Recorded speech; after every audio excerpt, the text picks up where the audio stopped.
Thank you very much, everybody, for joining today's seminar, special session, titled Towards Integrated Earth Observation Solutions in the Tonlé Sap Basin, Cambodia. This session within the GEO Virtual Symposium 2022. I'm Megan Lewis. I'm the Australian co-chair of the coordinating board of AOGEO, and it's my privilege to host and be moderator for this session. Firstly, a brief outline of the symposium. After this welcome and some housekeeping things, we have a presentation that will set the scene for the Tonlé Sap Basin, its environmental and social context.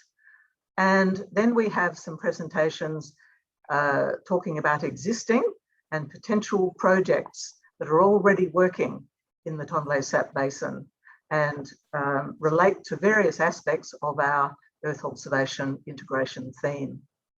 And after those presentations, we'll have a panel discussion and an opportunity for you, the participants, to make comments and present questions to our panelists individually, or pose some general questions that we will ask members to respond to. So just a few housekeeping things in our meeting protocol. Oh, and our panelists, of course. We have a panel of speakers here, and I'll present them in further detail when I come to their sessions.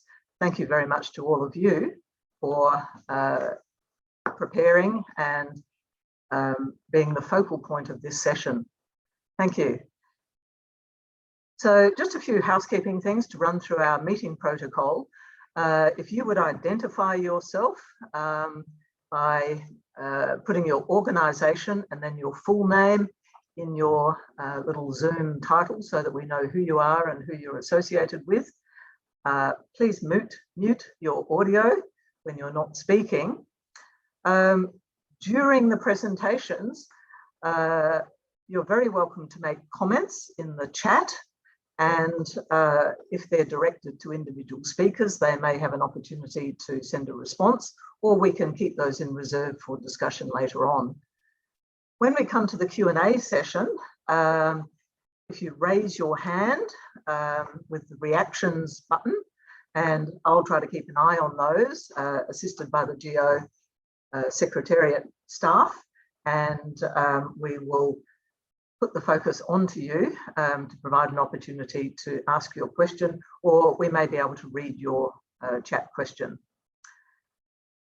And please be aware that this meeting is being recorded, and if you would like to follow this session and the whole symposium on Twitter, here are the hashtags and the tags at the bottom of this slide here. So now we'll move to the first presentation, which will set the scene of the Tonlé Sap Basin within Cambodia. And this presentation will be given by His Excellency, Mr. Col Vatana, who is Deputy Secretary General of the Cambodia National Mekong Committee. He's worked in that committee for a very long time, congratulations, since 2003. And he has extensive experience in many organisations, government sector ministries and institutions that are working between governments and with technical organisations. So Mr. Vatana, I will now hand over to you for your presentation to set the scene for our symposium. Thank you. Thank you very much, Morgan, and good afternoon from Cambodia to everybody in this session. Before presenting my presentation, I believe that in the session there will be many people who know about the Tonlé Sap, so I am welcome for the contribution to my presentation to make it more rich for the session. So please allow me to just give you some brief idea about the Tonlé Sap Great Lake and the Tonlé Sap. So the Tonlé Sap Lake is the constitutes active element of the Mekong River system in mainland Southeast Asia, and it is a exceptional lake for the floodplain system.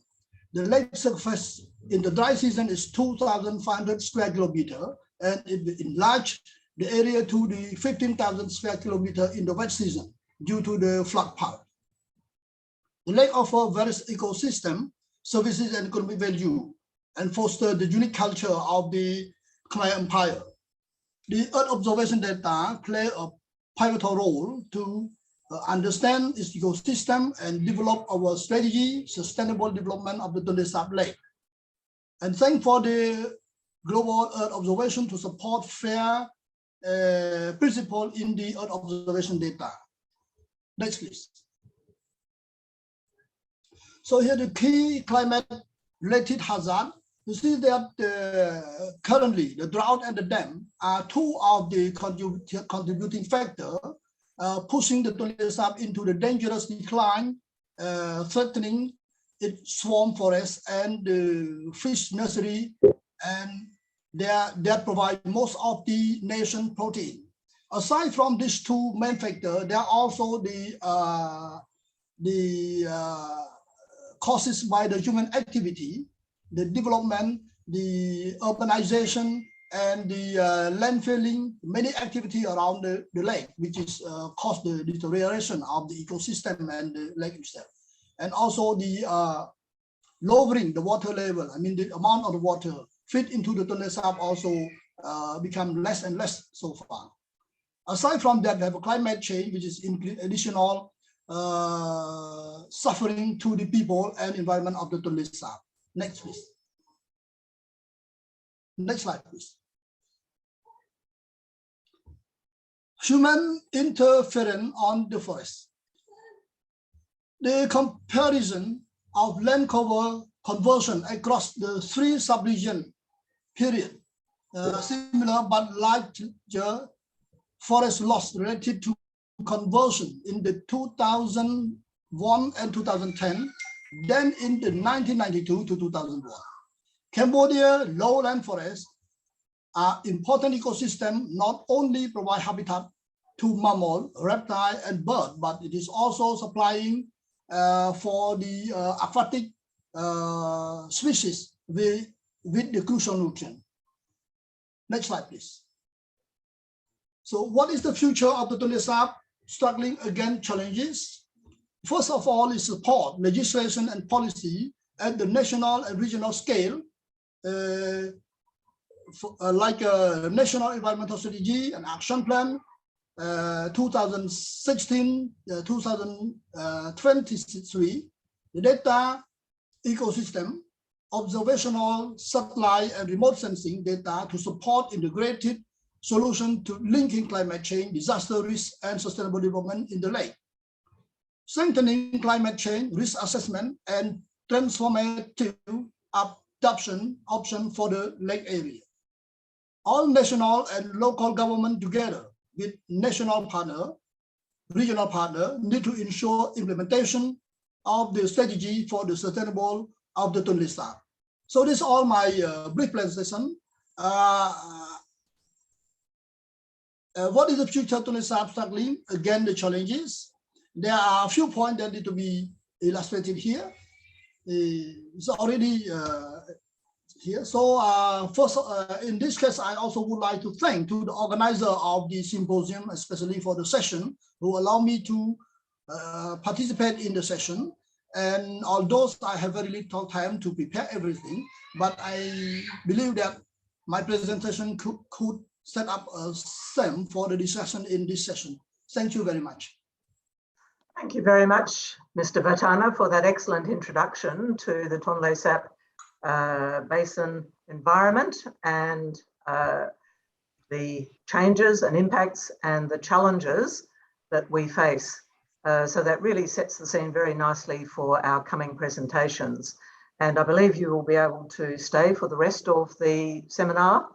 And we hope that you're able to participate in the discussion and the questions in the later part of our session. So now we're going to move to our panel with 5 presentations on existing and potential projects in the Tonlé Sap Lake region. And in these, we have an excellent diversity of projects in terms of focus and diversity in terms of scale. So the first presentation is about the Asian Water Cycle Initiative activity in Cambodia, a water climate agriculture integrated system. And this presentation will be given by Dr. Kumiko Tsujimoto, who is assistant professor at Okayama University in Japan, and who works on the Asian Water Cycle Initiative within AOGEO. And she has extensive experience in Earth observation, data integration and fusion, as I think this presentation will show. So over to you. Thank you very much, Kumiko. Thank you, Megan.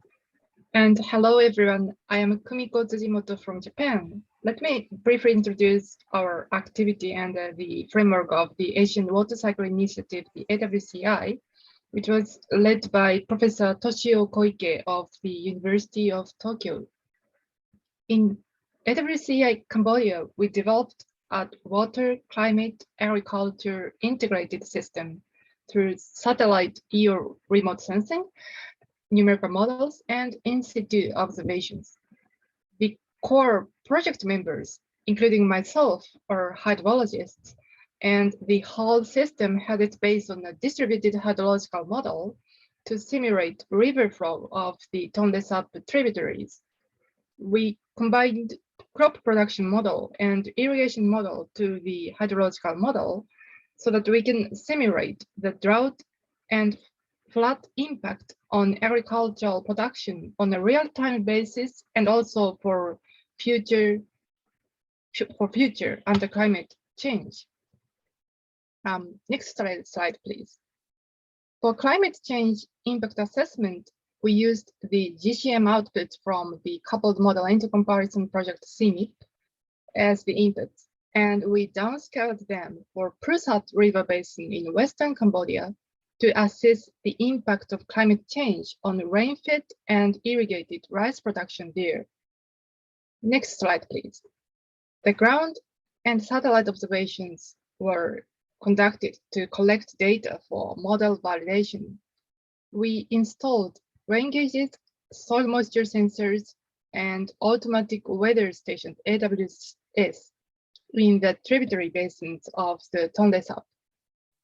And the ground observation data were then compared with satellite data to calibrate satellite observation on rainfall and soil moisture. Next slide, please. This is for rainfall. We collected rain gauge data, and also we referred ground radar observation data by the Department of Meteorology in Cambodia. And we compared this data with the satellite precipitation data, and we corrected biases of the satellite observation data. And we merged the precipitation data based on gauge and ground radar and satellite observations. Next slide, please. In addition to rainfall, we also monitor soil moisture by ground sensors and also satellites. We used ALOS satellite and GCOM-W satellite. Next slide, please. And these real-time data were transferred on real-time basis to Department of Meteorology of Cambodia and the University of Tokyo to monitor weather, water resources, and agricultural land conditions through our website. And the simulated real-time rice growth is also shown on the website. Next slide, please. So this is how the website viewer looks like for weather monitoring. And next slide, please. And this is for the simulated rice growth on a real-time basis. So next slide, please. So in summary, the AWCI project mostly focused on the integration of water, climate change, and food. In considering potential integration with biodiversity and energy issues, I think agricultural land management has a close relationship with land use management of the Tonlé Sap area and thus its development has a potential to impact biodiversity there. In terms of energy, we recognized several hydropower dams and construction in the basin, and they affect the flow regime of the rivers. From this point of view, flood control and water resources management of the tributary rivers should be considered by taking into account the hydropower dam construction and its management. So that's all for my brief introduction. Thank you. Thank you very much, Kumiko, for that excellent presentation. I'll remind participants who are in the session, and I see that there's a very good number of those. You're most welcome to make comments in the chat to the speakers, or if you have reactions or thoughts about their specific presentations, you're welcome to post those to the speakers or to the whole audience. And we can hopefully pick up some of those for discussion further down the track. We'll now move on to our second presentation, which is crop monitoring services for Cambodia under GEOGLAM. And this presentation will be given by Dr. Bingfang Wu, who is Professor at the Aerospace Information Research Institute in the Chinese Academy of Science.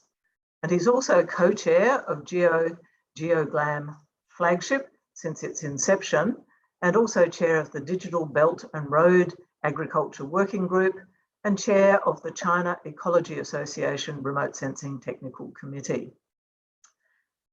So Dr. Wu, over to you for your presentation. Thank you. Thank you, Megan. It's my pleasure to be here to give a presentation on the global monitoring service for Cambodia. Why we are doing this? Because there are some issues for developing countries for achieving SDG 2, not only for Cambodia, but also for other developing countries. In order to achieving SDG 2, one of the solutions is to obtain real and near-time global production information, since this information is very essential for the country economical governance and also securing food supply. But because of digital dividers, so most of our developing countries lack of adequate capacity to obtain these informations. One of our reasons is to obtain this information need a big financial input and also operational cost. And they still also need technical people to working on this. So in this case, most of our developing countries have to depend on information provided by the third parties. This situation will pose dangers for taking decisions based on these delayed and also not verified information for the country economic costs. Next, please. Therefore, we are developing a global cloud platform to provide this global monitor service to the developing countries. Global water cloud, including global processing, which we can process 32 indicators for the stakeholders, and all these indicators can be explored on the global water explore. And also we can invite the people together or by the countries themselves to do the global water analysis by themselves to analyze those indicators to produce the bulletins or the newsletters. We're also working on the globally to release global water bulletin seasonal annually, and working together and support with GeoArc. Next, please. We are working together with Ministry of Agriculture of Cambodia to customize CloudWatch for Cambodia users. And you can see here, we are developing local language interfaces, and this interface are translated by the local people. And this interface is data processing interfaces. Every bottom here is one of the indicators.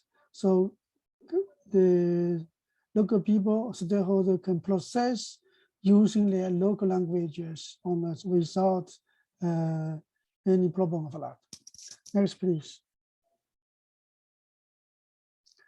And also we are developing the user manuals and training materials in the local languages. We are working with under the coordination from UNESCO and the GEOGLAM. We are the CloudWatch user manuals and the videos of the training courses are translated into the Cambodian languages and also to the other language, Laos, Vietnamese, and the Thai. So local people, even they don't know English, they can use, they can read and the video or watching the training course and understand how CloudWatch are going on. Next, please. We also do the training courses in the face-to-face and also working together to do the field, join field workers to train our local people how to collect the field data in support of our CloudWatch workers. Next, please. And also here is one of the examples. 2 years ago, there's a very severe drought that happens in the local Mekong regions. So we are using CloudWatch to do the monitor for the drought in these cases, in these regions.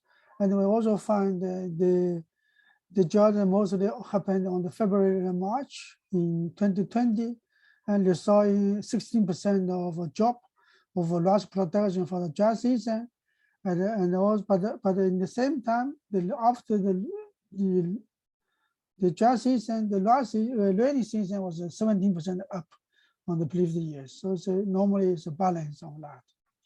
And you can see on the maps here, the drought happens along the Tonlé Lake and also Tonlé Sap Lake and also downstream of the Tonlé Lake.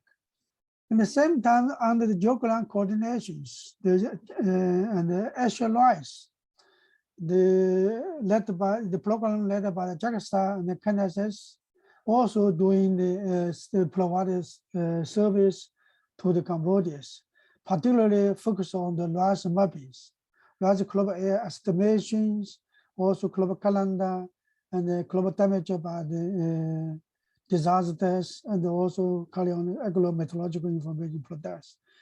Next, please. So you can see here on the 2020, on the dry seasons, the last harvest area is also be estimated by the SAR data. In 2020, the last harvest area was 160,000 hectare down reductions, so almost 16% reduced respect to 2019. And it's the same as the drought monitoring as before we are mentioned about that.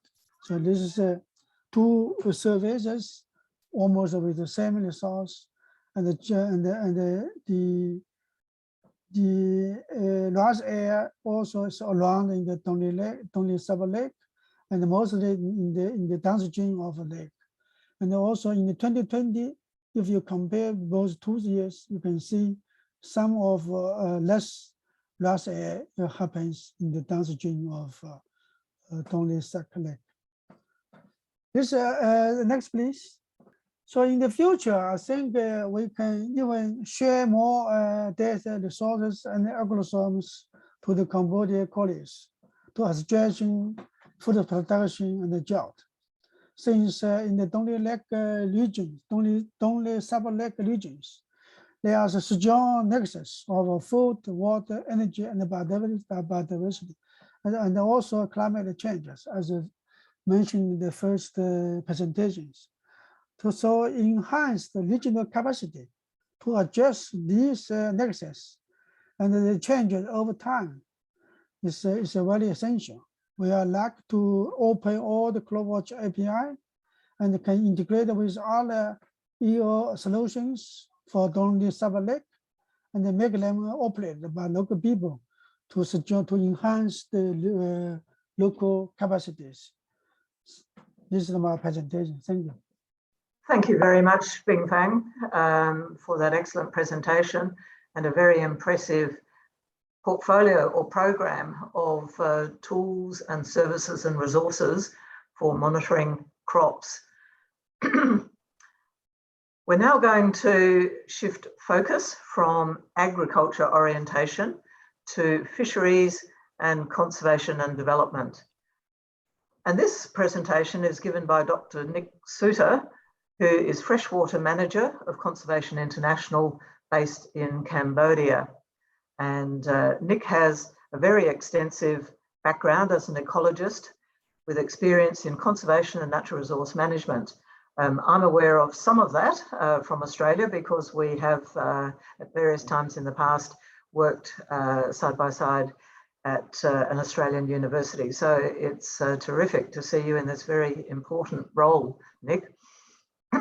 So over to you for your presentation. Thank you. All right, thank you, Megan. Yep, next slide. So I'll describe the work that we're doing at Conservation International in Cambodia. Before I start, I should just say I'm in the room with the Tonlé Sap team. Lahim's not here, but so if you hear any heckling in the background, it's probably because I've said the wrong thing and they're disagreeing with me. That's fine. So we are involved in landscape scale forest conservation and community development, and our sort of earth observation uses there are largely through looking at forest loss. And things I'll focus on today, which is freshwater conservation and community development.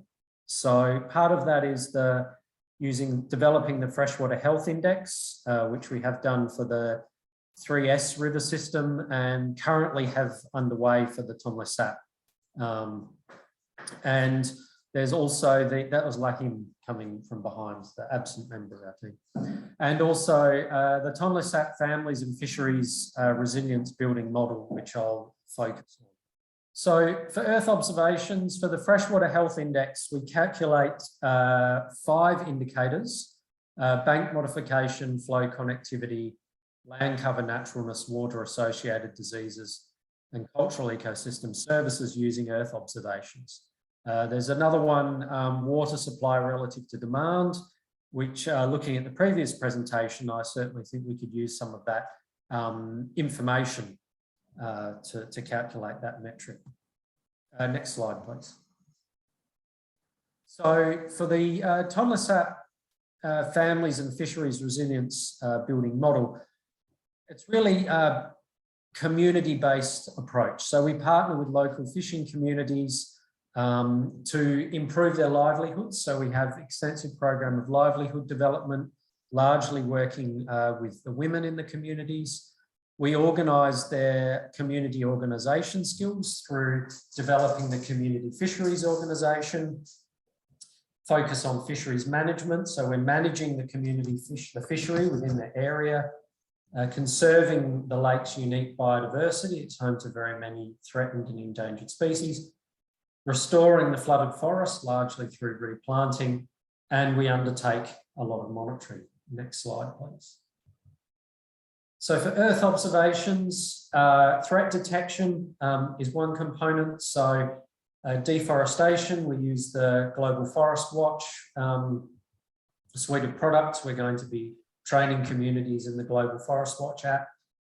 Wildfire is a major problem, although it's been quite wet this season. We haven't had as much wildfire as expected. We started off using the NASA FIRM system. Now we're using the Aurora Tech wildfire detection system, which is commercial, and we'll be looking at Global Forest Watch in future. Probably one of the main hindrances of this is the limited internet coverage out on the lake. So in order for local communities to respond to fire, they need to be alerted as soon as possible. So that's something to be overcome. Next slide, please. One important component that we want to use Earth observations for, and we do ground-based observation, is determining each community fisheries ecological integrity. And we're going to use that using the essential biodiversity variable framework.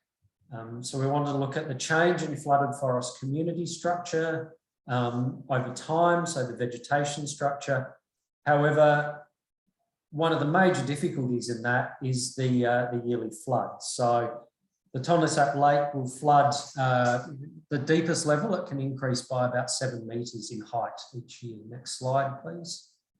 So these slides show images of some of the various vegetation types over to, as you're looking at the left of the screen. So we've got gallery forest going down from top to bottom during the dry season, and then when it's flooded. So that's going to give you a different image with your satellite. And then at the bottom, we've got flooded scrubland. Then there's rice fields at the top, bordering scrubland, and 2 burnt areas that we're restoring. So there's quite a lot of variation in the vegetation community. And you can see there was an image from Google Earth, and we really need to come up with much more robust maps and methods of classifying that. The products that are available now are somewhat deficient, so we're looking at that. Next slide, please. We also would like to combine our on-ground assessments. We've got, I think, over 160 locations of camera trap data. We get the communities to undertake smart patrolling, and we also get them to do daily fish catch monitoring, which is now geo-referenced. So it'd be interesting to combine that with remote sensing to perhaps model or identify important habitat. We'd also like to assess vegetation fragmentation during the flood season. You know, otters in particular use emergent trees. So, you know, if they're isolated trees may not be as good a habitat. And then we also wish to look at spatial and temporal assessment of fire regimes, and also look at how successful our flooded forest restoration is. An extra component is looking at potential carbon storage as well. So the Tonlé Sap Lake is rich in carbon, and the vegetation types have different carbon storage. So we would like to quantify that. So our EO needs, I think somewhat separately from the previous 2 studies, is we operate at the local level, supporting local community fisheries. So in order to do that, we really need micro and mesoscale data that we need to assess community fisheries and then make decisions to help the communities to manage them. Initially, we want to prioritise high biodiversity community fisheries to work with, and then what activities do we undertake within those communities.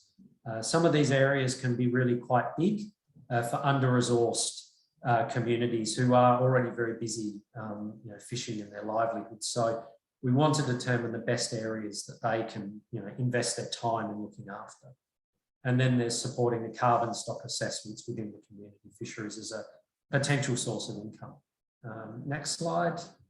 So integration for decision making, if we're looking at integration, looking at the various aspects.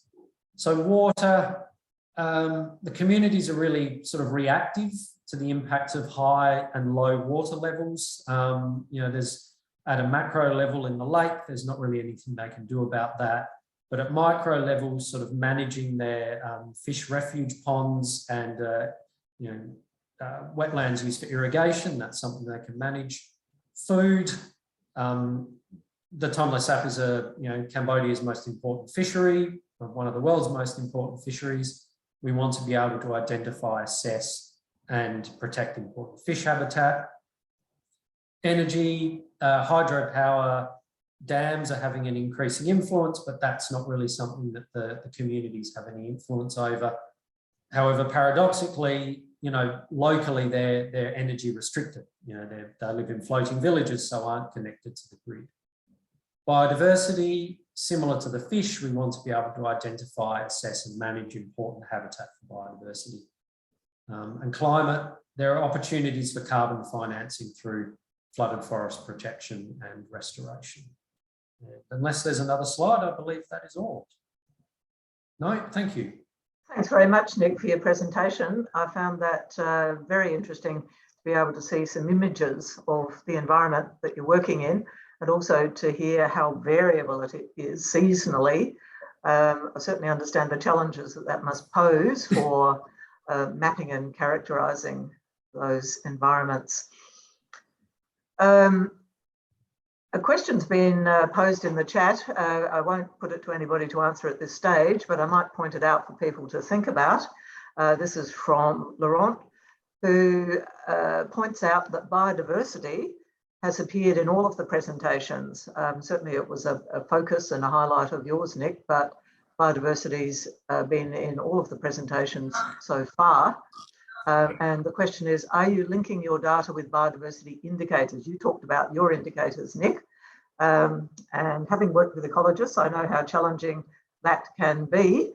And so question for perhaps some responses later on is, does work need to take place to develop biodiversity indicators, or ones that are generally used by multiple projects? We'll just park that one and perhaps pick that up later.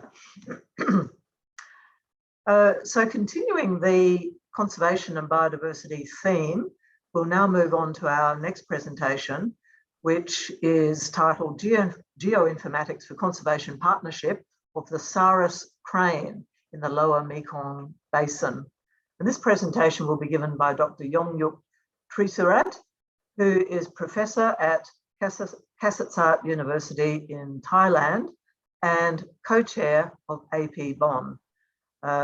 He's also worked in Thailand's Royal Forestry Department and has made numerous national and international contributions. So over to you for your presentation, Dr. Trisurat. So thank you very much, Megan. So good morning and good afternoon for our audience around the world. So I would like to share my experience that I have involved with the projects in Cambodia and Thailand about the Sarus crane conservation.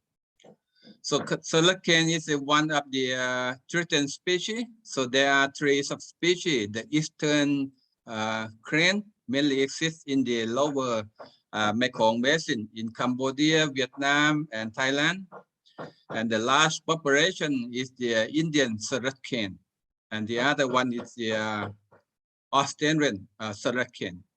So the total population is Sarus crane right now are decreasing about 13 to 15,000 individuals.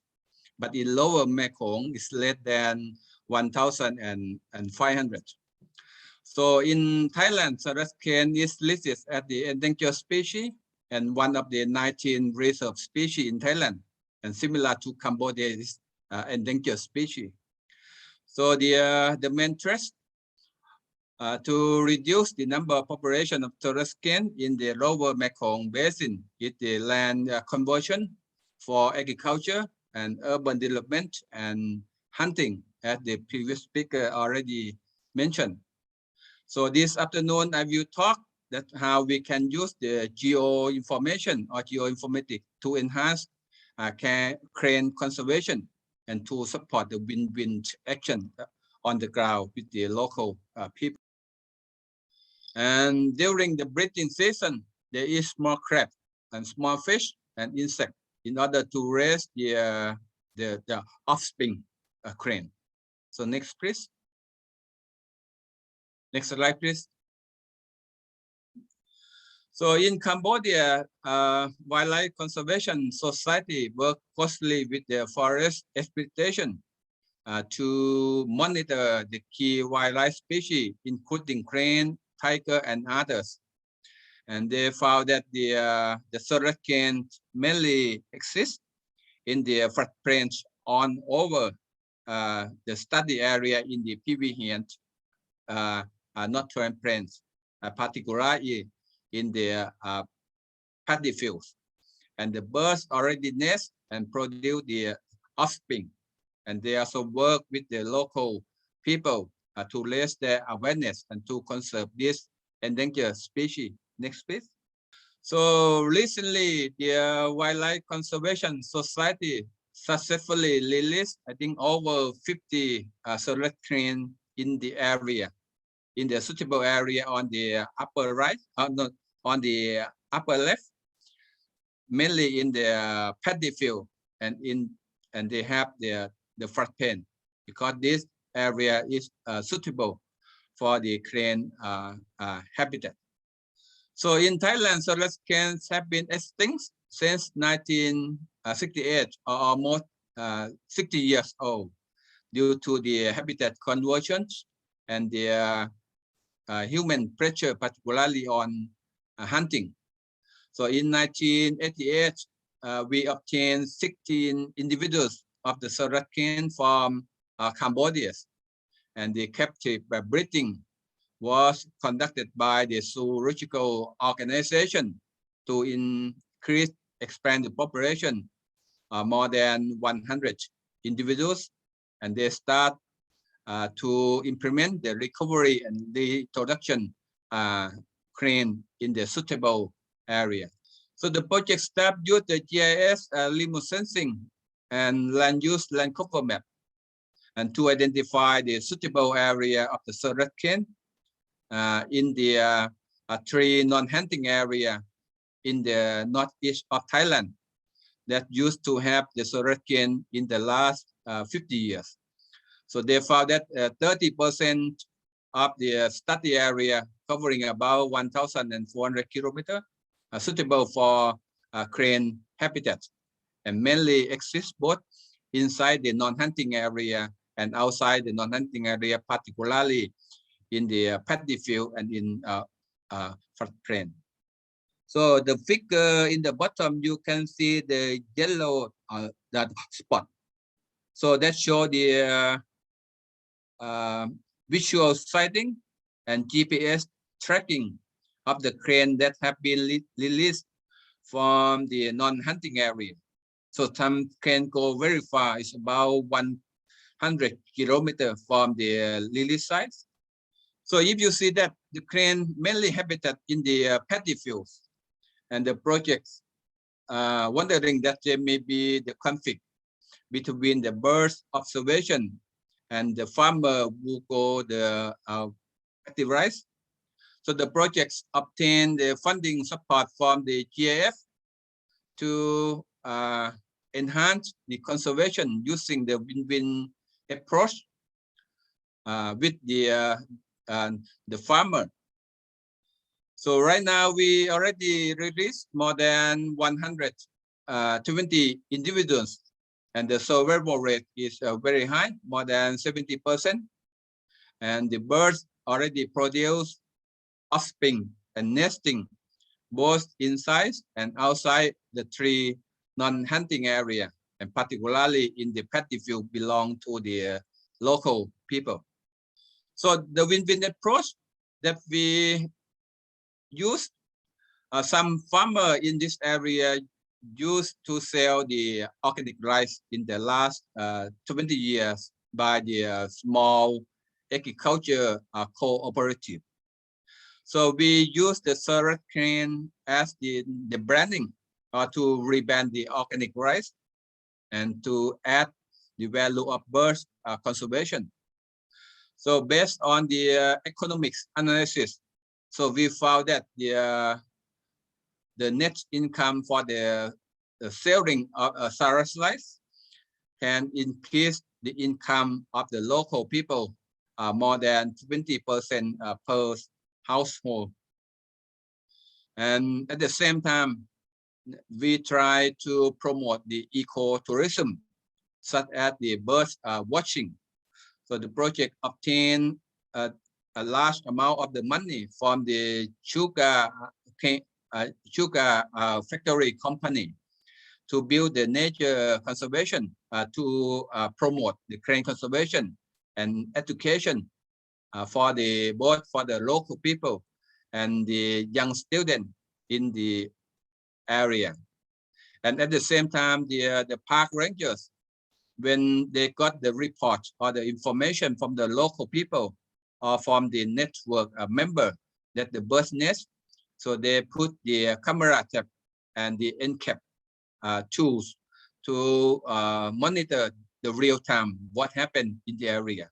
So this approach can save the survival and the hatching success of the hatching more than 90%.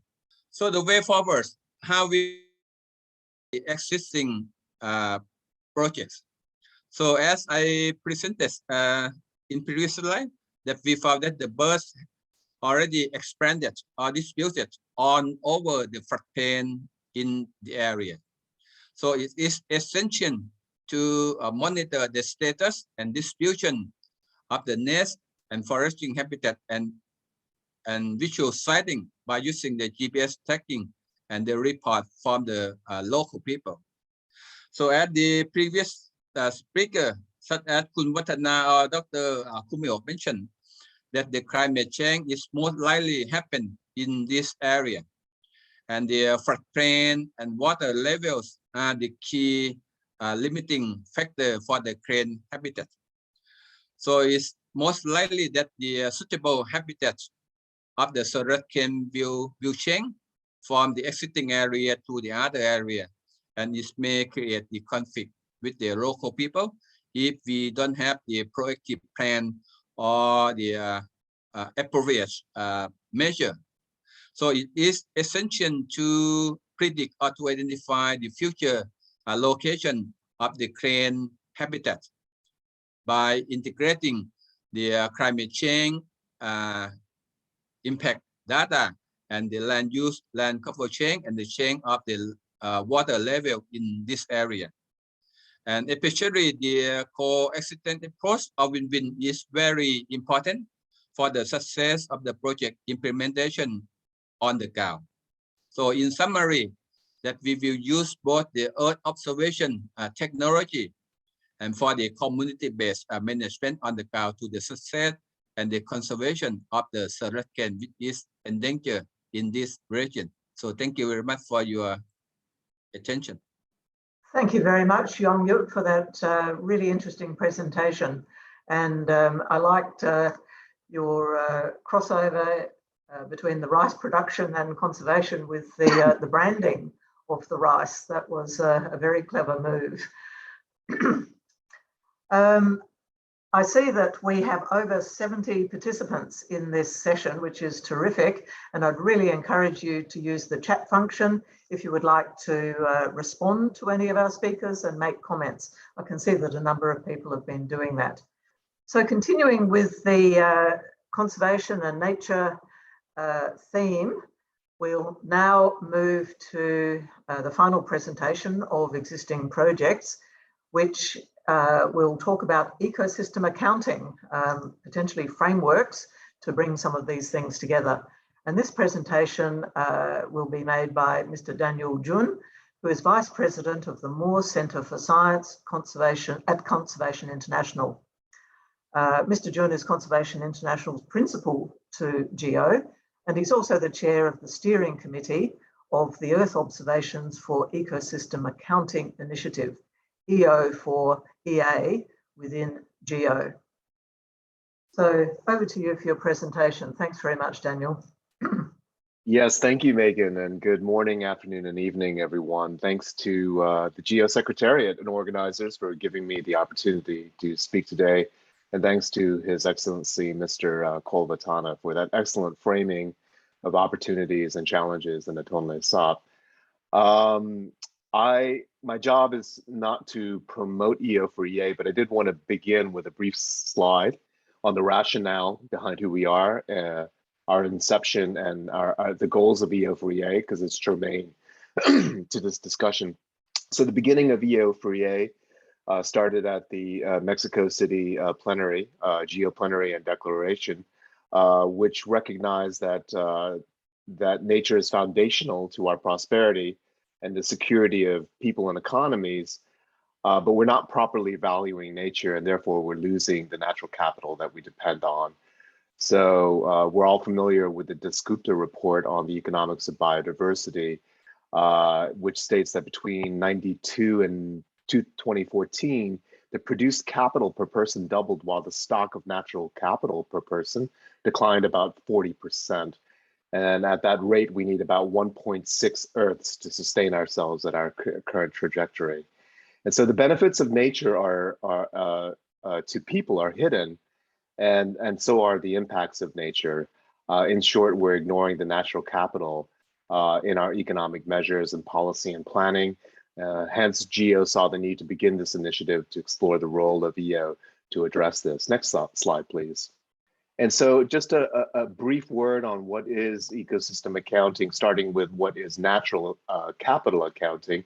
And so it is that process for tracking our stocks and flows of natural capital and the relationship to the economy. The key thing here is doing it in a systematic way, a repeatable way, and setting it up as a system rather than a one-off assessment so that we could look at that trend over time. And so as we go about doing natural capital accounting, the idea is you're translating nature into the language of the economy. You're translating English to French so that all sectors of the economy can speak the same language, so you can cross-compare and plan and monitor more effectively.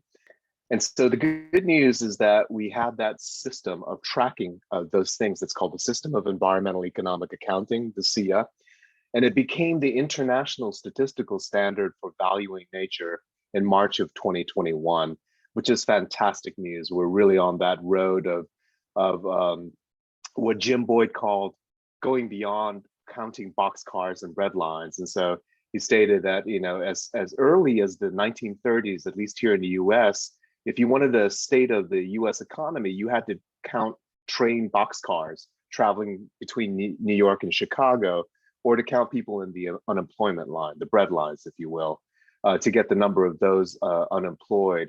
And so Jim Boyd argues that we're at that same rudimentary stage today with respect to our natural economy, that those goods and services that come from the environment that we don't pay for, but make all other economic activity possible, are not systematically measured. And so we still act on this impressionistic view of nature that doesn't allow for measures that will enable us to diagnose, predict, and cure. Next slide, please. Oh no, before we go on, I'm sorry. And so I wanted to point out that the SEEA has a couple of different component parts in the ecosystem accounts. The framework you see on the right-hand side of the slide. And so it's basically looking at ecosystem extent, ecosystem as an asset. And then you're looking at the health of the ecosystem condition, and then the services that they provide, as well as the benefits in terms of the monetary value. And so, since the theme of this session is integration, I also included this slide to briefly illustrate the issue that the SEEA is trying to solve, or at least one amongst many, and the fact that we work in silos naturally, and that prevents us from having integrated information. These days, that integrated information it takes the form of indicators that can really foster integrated design and planning, but it also fosters monitoring and reporting. And this is an issue of great interest to countries these days, given our multilateral environmental agreements, our MEAs, such as the SDGs, Paris, Sendai, and the upcoming Global Biodiversity Framework from the CBD. And so the attempt here with ecosystem accounting is to try to synthesize those into a more harmonized set of information and indicators. Next slide, please. And very briefly, this is just an example coming out of some of the work that CI and NASA is doing in Liberia.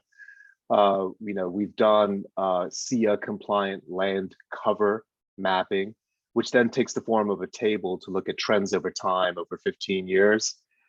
We've also produced an ecosystem extent account, ecosystems being different from land cover mapping. And so both are important for planning and monitoring. And so that second box is that. And right now we're working on a series of ecosystem service accounts, which will also take the form of tables. But the mother account, if you will, comes from those land and ecosystem extent accounts. And the government of Liberia are going to use these data in various ways. They're linking it with their NDCs, they're reporting on framework conventions, they're using it for spatial planning, as well as looking at the value of their coastal ecosystem services. Next slide, please. And so my job today is not to talk about this study, but I thought I would include it. I'm here to talk more about that larger framework of ecosystem accounting. But I did want to briefly mention some of the SEEA-like work we've undertaken recently here in the Persat Basin. And so this was, more of an assessment and not part of any kind of SIA effort, but we did use SIA compliant methods. And, the key outcome here is that, the idea is to look at the linkage between the Cardamom Mountains all the way to the Tonlé Sap Basin, and to sort of illustrate the value of the forest within the Persat Basin to the Tonlé Sap. And the key outcome that we've arrived at was that the forests there provide benefits that are worth about $46 million through the provision of ecosystem services, and in this case, just looking at the flow and sediment regulation. And so I provided the link if you wanted to find out more about this study below. But that was something that's quite interesting and germane to this discussion as we look at integration.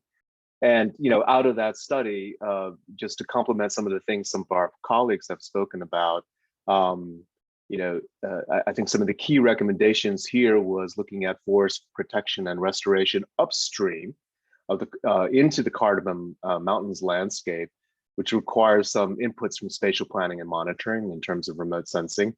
To look at models such as payments for environmental services to sort of fund some of the protection of the critical areas that we've identified or can be identified.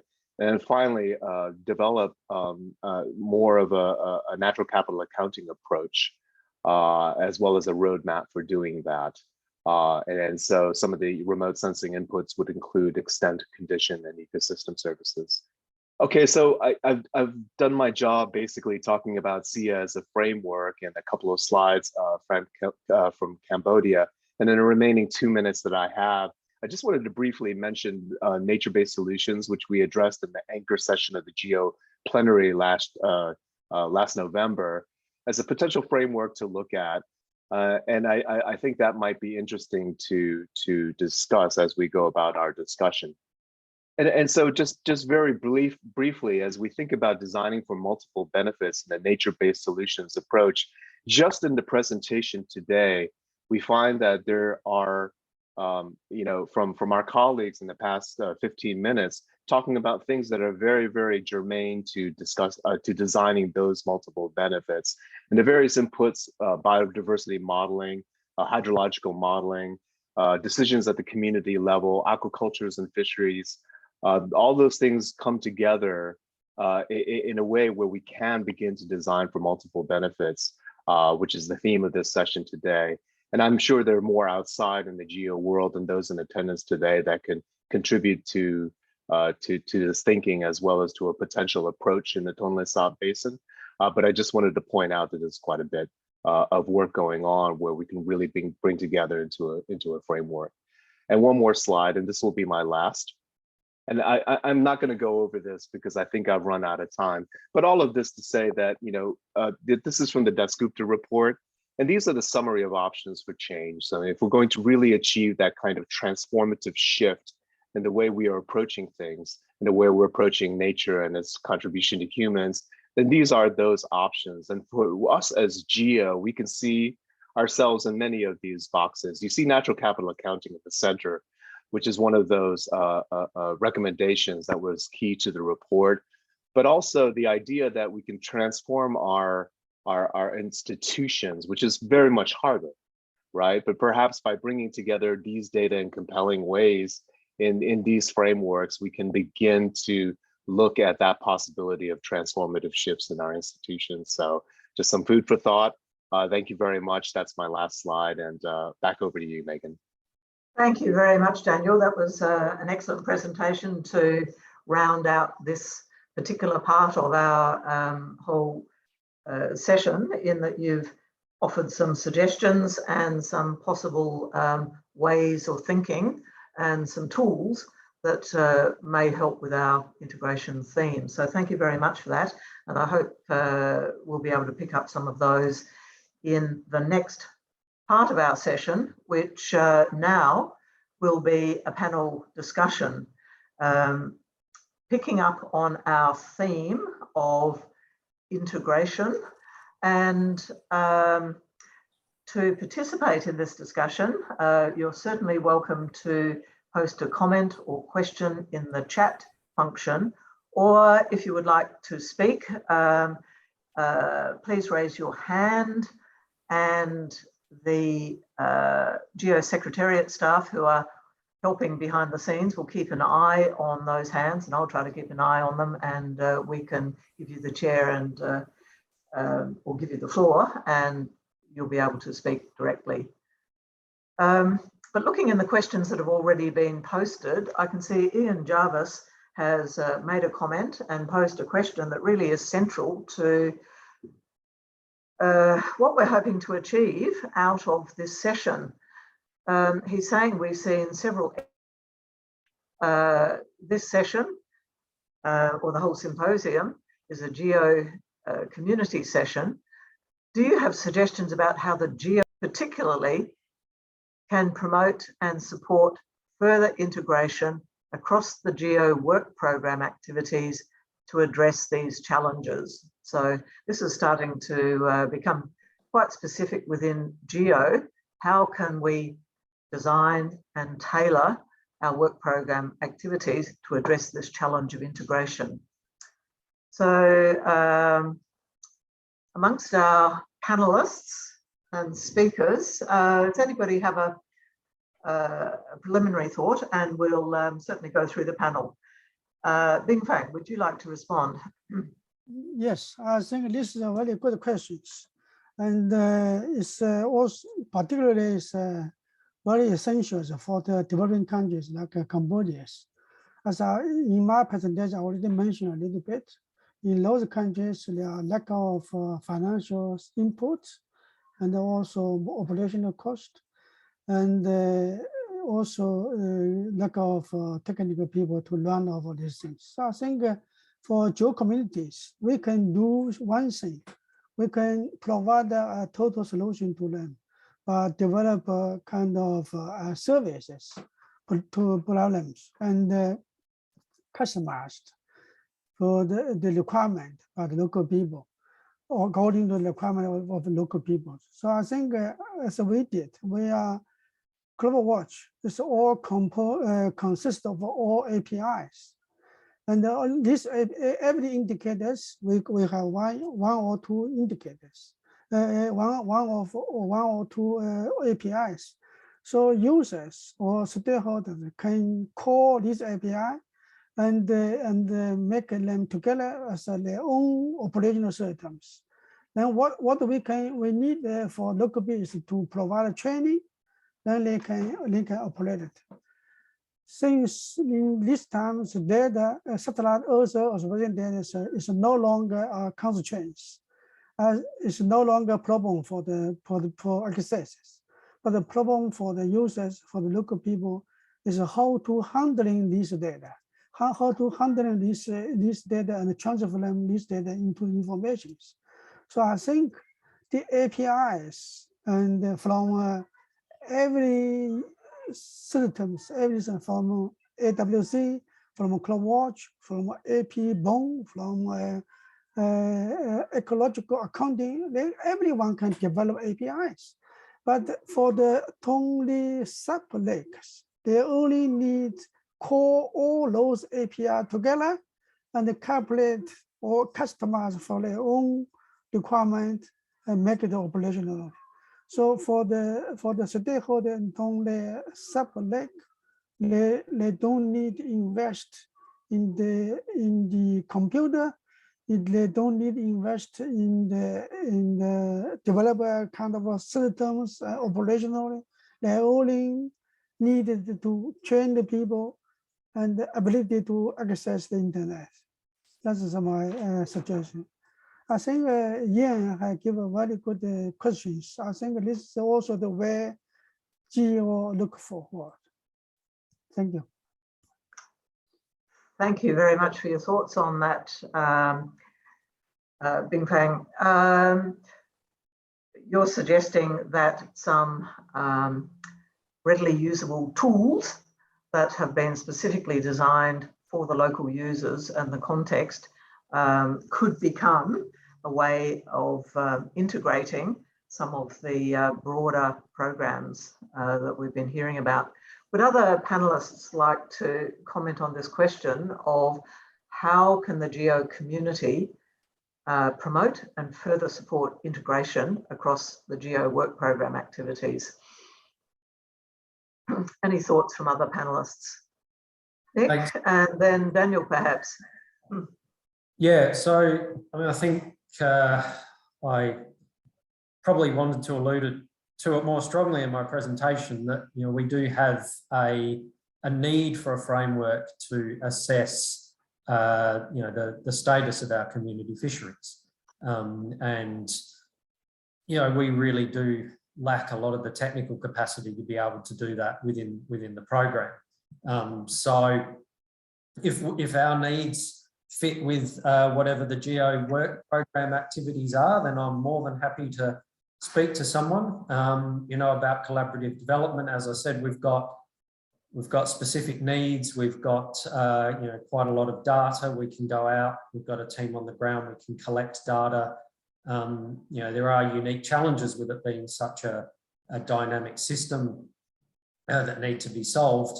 And, you know, we are integrating across you know, biodiversity, fisheries production, fire management, and things like that. So, yeah, you know, we need the technical help. We'll come up with something at the end, but sort of, you know, if I'm relying on 2-month interns, it's not going to be as good as you know, integration. I mean, I should add that we not only does this apply to our community fishery areas, but it will also be applicable across the whole floodplain. And, you know, to, I guess, support what Bingfang had to say is that we are trying to get it to be understandable by the local communities. So we want to be able to provide data to the local communities that they can understand.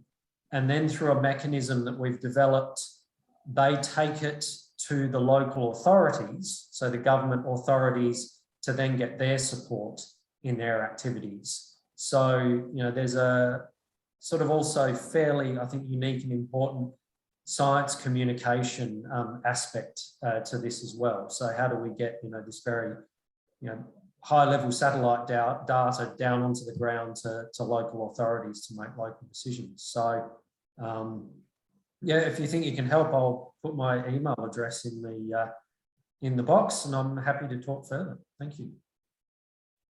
Thanks very much, Nick. I think we would certainly be happy to continue those conversations. You've talked about some, well, a call for quite practical and technical help and science communication. Yeah, demystifying the technology and converting it into usable information for the people that are on the ground or in those communities. So there's a challenge. Thank you. Daniel, I think you had some comments.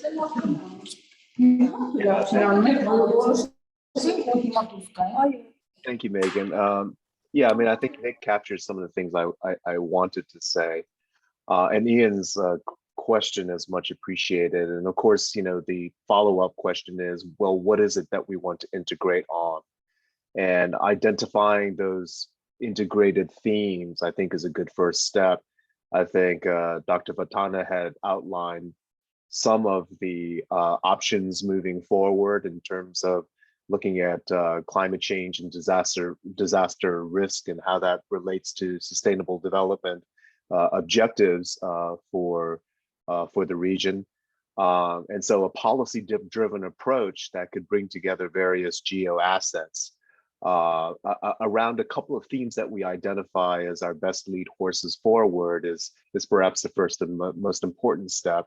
And then we could look at the issues of assessment, planning, and monitoring, platform development, some of the very good comments that Bingfang had given about APIs and sharing that out in some interoperable framework, and not the least being that engagement and process piece, that communications piece that Nick mentioned. So that's one side of the coin. The other side of the coin, the folks from the sort of SIA community might suggest, well, one consideration is rather than approaching this as a one-off assessment? Are we moving more towards developing systems, a system level solution to a system level problem? And some might suggest that ecosystem accounting is one option for that system, where we're investing in arranging the national statistics to incorporate nature so that we don't have to rebuild every time we do that assessment, that we're giving a platform and a table by which we can sort of operate and come gather around in order to address a multiple set of policy questions. So those are some initial thoughts from me.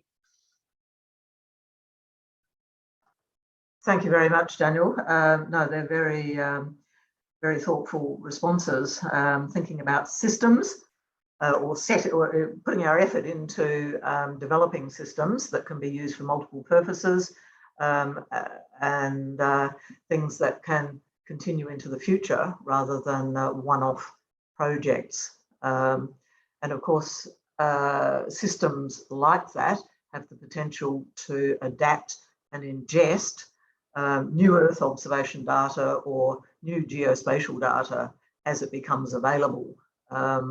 So it's more the conceptual approach and thinking about the indicators rather than being precisely data focused, perhaps. Would any of our other panelists like to offer some comments on this very challenging question, and really one that is central to this session? How can the GEO community promote and support further integration across the work programs that are now being designed for the future to address the challenges of integrated solutions? So, Meg, can I have a comment? Yes, Bing. Oh, okay. Yes, Yongyut, please. Okay, good. So I want to add the comment provided by a previous speaker. It's very interesting. So as you see, I think the environment and ecology in the Tonlé Sap and Mekong region are linked from local to regional and across the boundary, for example, the water and biodiversity. So this one, I think we need the policy commitment from the policy maker from various nations that are located in the Mekong Basin, as led by His Excellency Watana. And also when we implement the project on the ground, so we need also the buy-in, right? The acceptance from the local people. Otherwise, we only have the technical aspect and information accurate and so on. And in order to success the project, I think we need the leadership and coordination. And the MRC, I think, is the suitable agency to play the role to coordinate, particularly the cost-cutting issue that's got from one country to the other country. Individuals, organization, or individual country cannot solve the problem, even though we have the good and accurate information. So that my comment. No, thank you very much for that. Sharing experiences is certainly an important way of making our efforts even more effective. Kumiko, I'll come to you and ask if you would like to respond to this question of what could the GEO community do to promote and support further integration across the work programs that are coming up. The Asia Rice program, the Rice Cycle, Water Cycle Initiative that you spoke about, is by its nature very complex and has many elements in terms of data and then connections into agriculture and so on. Do you see opportunities there, or how can we perhaps connect that even further to some of the other programs? Thank you. I am actually deeply impressed by the summary slide by Daniel, which showed the potential interaction or integration with the existing project. And since our AWCI activity did not include biodiversity, today recognize the high importance to integrate biodiversity with water, climate, agriculture nexus, which we considered in the AWCI activity. So, yeah, I very much recognized it's very important to include biodiversity. And another point is that when we, from agricultural viewpoint, when we talk with local farmers, we recognized that their main concerns are about future, seasonal prediction and climate change impact. But the EO data itself is on the present and past information. So we need to develop technical solutions to efficiently use the EO data, the past data, to improve the future prediction accuracy. So if we can efficiently use EO data to improve the prediction data, it would be very helpful for agriculture and also biodiversity management. So yeah, that is my idea. Thank you. Thank you very much, Kumiko. So using the power of Earth observation and the history that we build to improve future, or the models that you're building to improve predictions into the future. And I would think perhaps Earth observations could help in presenting scenarios to people on the ground. People on the ground perhaps might not be impressed with model accuracies as scientists might be, but presenting scenarios and pictures of this is what may happen if we proceed down this pathway. So certainly Earth observation and geospatial information can be part of that presentation of future scenarios too, it seems to me. Thank you. Mr. Vitana, you opened our session with a lovely setting of the scene of the Tonlé Sap Basin in Cambodia, its current challenges. So we might return to you for a final comment. Imagine a situation perhaps where a wealthy philanthropist funds a major project that includes Earth observation for the Tonlé Sap. They're captured by the power of the technology and what it can do, and they recognise the importance of this region. So with funding like that, what would you set as priorities? Top of the list for using funding like that? Your thoughts? Okay, so I have a few comments, but first of all, I would like just to echo the comment from Dr. Yongyut regarding the make use of the MRC for the coordination of the activity around the region within the Mekong system, including the Tonlé Sap Great Lake. Of course, the MRC, as you may know, that there are 4 member countries down there. We have the Thailand, Laos, Cambodia, and Vietnam together, and each country we have a national Mekong committee. Like in Cambodia, the Cambodian National Mekong Committee is where I'm working for, and the Cambodian National Mekong Committee is the government institution for coordination, and we have 17 government institution members, including Ministry of Agriculture, Environment, Rural Development, Planning, so on and so forth. So we are in the role of coordination of the work done within the Mekong Basin in Cambodia, and also for the communication officially from the country to the MRC regional region for the 4 member country. I also, as I presented about I touched upon a little bit the issue around the habitat fragmentation, as well as the ecosystem degradation in the Tonlé Sap. And you see that it is clear that they are very much changing in terms of land cover around the Great Lake, and those inundated forests and land cover are very important habitat, as raised by Dr. Yongyut and other presenters, for the habitat for the Sarus plant and other wildlife, water bird and the fishery. So it is important to monitor the changing of the land cover around the Tonlé Sap, and also to do a kind of land cover classification. I mean, the different type of the land cover. And attaching with this, probably it is also important to work on the studying research on the how do the local people down there, they do income generation activity. I mean, something related to the livelihood. So that when we know this, and we know about the impact or pressure on the natural resources around the Tonlé Sap, then it will provide us an idea how to provide the alternative livelihood as an outreach project to serve the local community there and reduce the impact into the natural resources in the Great Lake as well as the Tonlé Sap. Aside from the political willingness from the government and from the other government sector, this should be a good practice to supplement into the commitment of the government. Yeah, thank you very much. Thank you very much.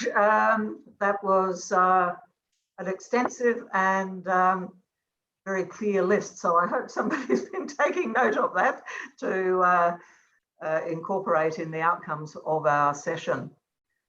I'm looking at the time and seeing that we're approaching the end of this session. So I would like to thank all of our speakers and presenters for the obvious thought and effort that you put into tailoring the presentations about your existing work, and also your very thoughtful consideration to needs and future directions. And also for the questions from our audience and your responses to this challenge of how GEO can support these communities and work towards integration in our future work programs. So I think there's been a lot come out of this session. I hope that we've gone some way towards meeting the goals of this, and there is certainly a lot to feed back into GEO as our future work programs are shaped. So thank you very much to all of you presenters, and thank you very much to the over 60 or 70 people who participated in the session as well. It's been terrific to have such interest from the audience. Thank you very much to Wenbo and Rick. Wenbo, who brought us all together and got us very well prepared and thinking for this session. And thank you very much for all of your work behind the scenes in making this happen. So with that, I think I will close this session. Thank you very much.